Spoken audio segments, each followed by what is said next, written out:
The sun had just set. I turned down the lane to the cottage, arrows of light shooting from clouds on the horizon. The air was warm, with a chill settling at the edges. Tall trees darkened the driveway.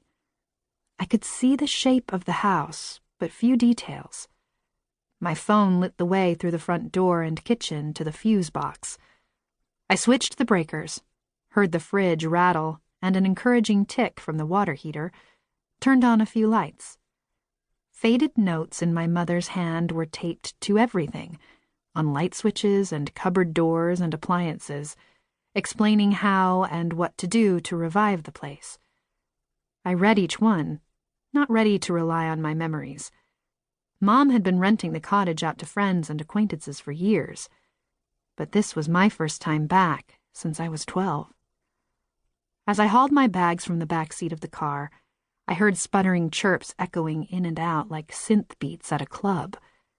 Then, realizing the incongruity, I remembered the time a bat the size of my palm had become entangled in my hair one summer evening, just a few feet away, in the garden. I looked up to see them sweeping the air overhead, feasting on the moths and other insects attracted by the porch light. I shuffled up the driveway as fast as I could, luggage raking the gravel. On my way back for the box of groceries, I noticed a glow among the swaying trees. Not the moon, which hadn't risen yet. A light in an upstairs window at Rookwood, the big old house across the lane. I wasn't completely alone on the far side of the island. Weary from the drive and the long ferry ride, I went straight to bed, up the ladder to the loft in the eaves. The ceiling was so low, I crawled to the pallet bed on my knees. When I was a kid, I could walk upright if I tucked my head. Every night I read until I fell asleep with the lamp on.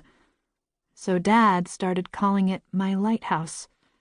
He could see my windows from down by the shore, where he cleaned crab pots, or smoked salmon, or drank beers with Mom and talked about the things they didn't want me to hear. When they came back to the cottage, he would climb up the ladder to kiss me goodnight and turn off the light. I remembered the smell he brought in with him. Night, alder smoke, and abalone wetness. I woke early. Woolly fog wrapped around the small windows, and condensation dripped down the wooden sills, the white paint puckering and peeling away. The ceiling was still blue, with faded golden stars painted all over the slats. Once there had also been paper stars hung from the beams with fishing line. I listened to the muffled lap of the waves against the dock below, and guessed that the tide was high. As I climbed down the ladder as gracefully as I could, creaks sounded out from the rungs that I used to flit up and down like a chickadee. In the morning light, I saw everything I had missed the night before. Grandma Lucia's lace curtains still hanging in the east windows, a row of agates along each sill, the wool rag rug in the living room, worn to threads in places. The smell of wood smoke was in everything. It had already seeped into my hair, though I hadn't built a fire. I knew by the note Mom had left on the closet door that there were extra coats, hats, etc. inside, but when I opened it, I took a step back. They were Dad's coats, boots, vests. A box full of knitted caps, rain hats, work gloves. Some of them had been Grandpa Witt's first. I closed the door and tore the note down. Then I went around tearing all the notes down.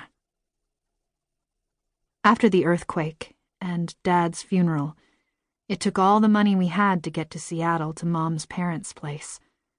Mom signed up with a temp agency as soon as we unpacked our things. There were ruins everywhere, and plenty of work in reconstruction. She did anything they offered her, directing traffic for utilities crews, sorting salvage at warehouses where people could haul loads of debris. Eventually, she worked in the office of a property developer. She supported us with that work, within a few months finding us an apartment, acquiring health insurance, sending me to the parish school, Our Lady of the Lake, and repairing the cottage. making sure the county didn't condemn it and tear it down, like so many other buildings rattled by the quake. She used what she learned working for the developer to sidestep occupancy requirements, to get waivers and stays, to hold on to Dad's childhood home. It hadn't been ruined, just abandoned.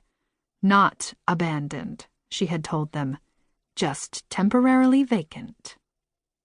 Reconstruction all over the region took years, but it wasn't long before people wanted to get away from the city and the glassy, haunted look it could have, when everything new just reminded them of what had been there before.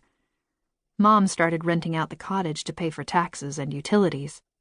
Occasionally a friend of mine would report that she had slept in my lighthouse room. I would change the subject. I would avoid that friend for a week.